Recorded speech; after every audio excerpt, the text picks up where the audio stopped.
Heads up for student borrowers. If your loans go into defaults, you could be sent right to collections. Marley Pinchuk has some tips from Marshall University's financial aid department about what you need to know about this change. The U.S. Department of Education announcing in April that come May, student loans that are in default will be referred for collections. Caitlin White, who works in Marshall University's Student Financial Aid Department, says this change is not new. It was put on hold in 2020 because of the COVID-19 pandemic, and now in effect again. There are currently over 4 million borrowers in late-stage delinquency, which means they haven't paid between 91 and 180 days. Then after that point, students are labeled as default.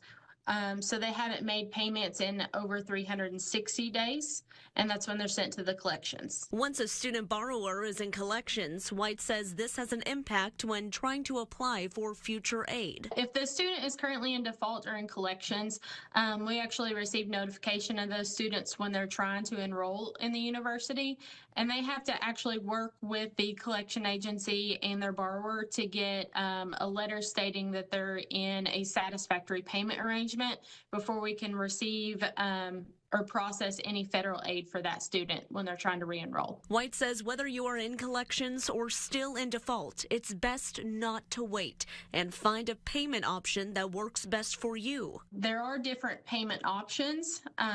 If you're having trouble making one on the standard repayment, they have some that you can switch to, and it's actually based on your income. There is additional paperwork to fill out with that, but that is definitely something that would help a lot of people. Marley Pinchuk, WSAZ.